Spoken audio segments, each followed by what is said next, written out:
Howdy folks, welcome back to the workshop and welcome back to Whistle Wednesdays today. Now, if you saw the video where I made these air horns up here, you remember I started off that video saying I was researching train whistles and got sucked down a hole of air horns. Well, today let's actually create the train whistle. So let's go over to the bench here. I've got some PVC scraps. We're gonna throw it together and see if we can make a lonesome whistle.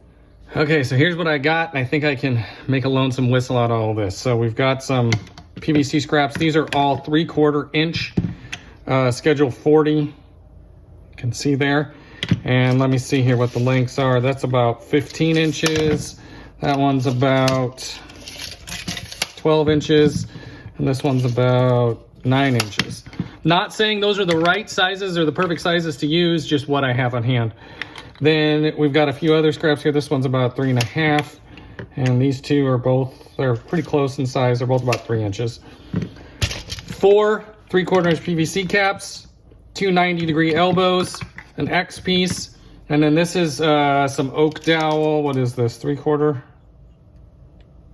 Looks like 7/8 oak dowel. So you can see this is just slightly bigger than the pipe. That's okay, because I'm gonna have to file it down to get a good seal.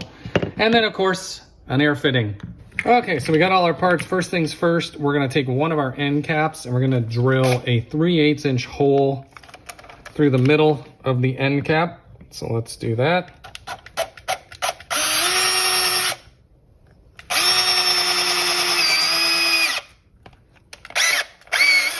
Okay, so oops, there we go. Okay, looks like we want 1/2 inch, not 3/8. Sorry about that. So repeat with the 1/2 inch bit.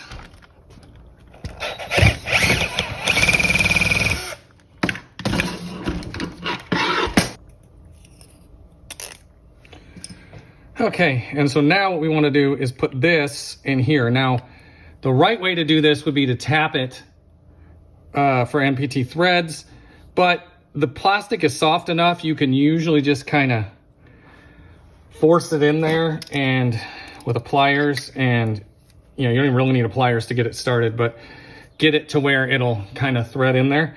And then if it's a little loose, just put some silicone sealant around it. But that's your first step. That actually feels pretty good right there. I think I'll just go with that. Okay, so let's assemble kind of the rest of it here. We'll take one of these pieces, put it like this, the other one like this, put this here.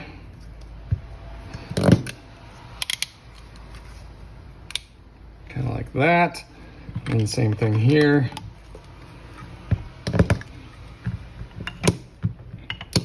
That's going to be our base, and then this piece will go right here, and maybe, there we go. So this is going to kind of be our base of the whistle, and then we'll have our 3 tubes. But before we can do that, we need to cut our whistle valves in them. So remember, this is going to go into here. So you want it to come up a little bit. So maybe about an inch, inch and a quarter. We'll do 1 1/8 inch for good measure. So right there.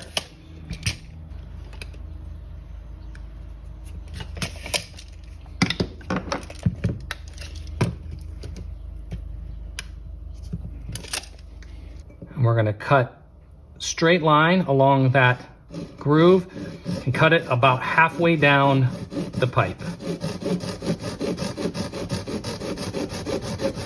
It's about like that.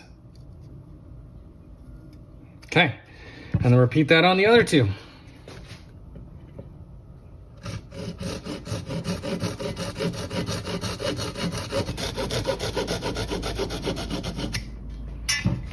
Okay, now I took my little carpenter square here, made a 45-degree angle line, and the reason I did that is so I can measure it like this. That line is about 7/8 of an inch. So you want to come out about 7/8 of an inch from where you started that first cut. Okay, and you're going to cut inward, trying to hit about a 45-degree angle so you intersect this one right there. Now, if you don't get it perfect, It's not a super big, you know, it's not a super big deal, but that's the idea of what you want to do. And in fact, I'm actually going to use a different saw for that. I'm going to use a hacksaw because it's got a little bit firmer blade, and it's probably going to give me a little bit better start. So I'm just going to kind of start a groove here.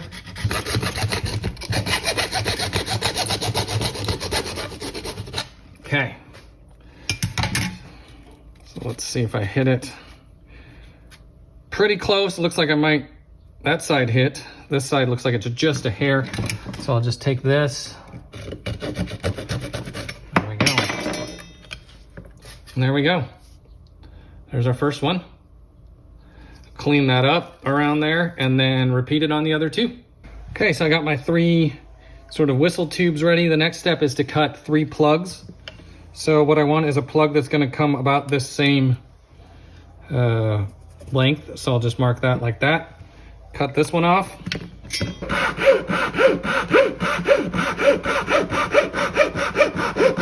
Okay, for our next step, what we want to do is sand a flat side on each of these plugs. So I got my sander here.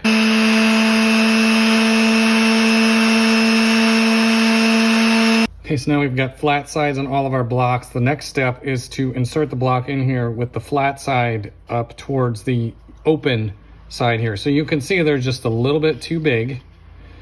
So maybe you can see it better this way. They're just a little bit too big. Very close, but just a little bit too big. So what I'm going to do now, I'm going to use this sander, this orbital sander, and I'm effectively going to do this with the orbital sander until they will fit in there.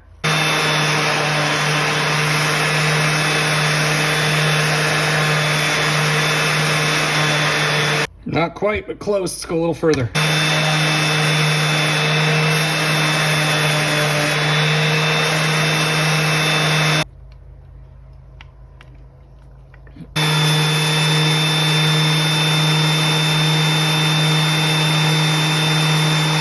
Okay, so that was quite a bit of sanding. Let's see if it fits now. There we go. All right. So that is what we want, if you can see there. So I'm going to go ahead and push this in. Might need a hammer to help it go in. Okay, so that is about what we want. If you can see there, we want it to stick out just a little bit. That actually might even be too far. I might have to slide it back in a hair, but that's about what you're looking for. In fact, if I put the cap on this now, push that down firm, and I've got an air hose here. If I shoot some air through this, we should hear a whistle. Yep, it works. All right, I'm kind of honing the technique a little bit here. I start with the rasp and then go to the sander. It seems to make it go a little faster. Ah, look at that. Looks like it's still just...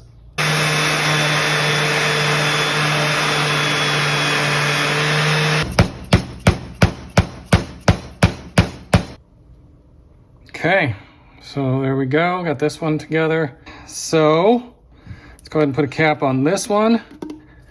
And again, we should get a whistle.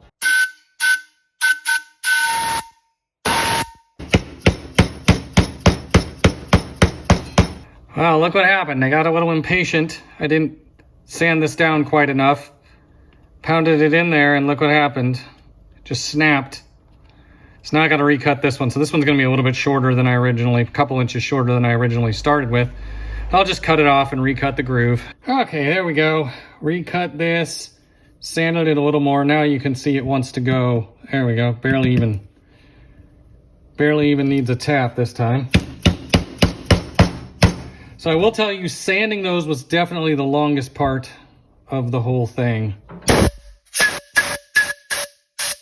All right, so I guess the next step is to put the whole thing together. So let's put this one in here like this. This one in here like this. And this one in here like this.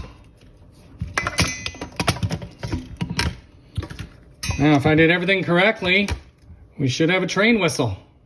Okay, folks, here we go. Got it hooked up to the air hose here, and let's see if it sounds like a train whistle. Wow, that's loud.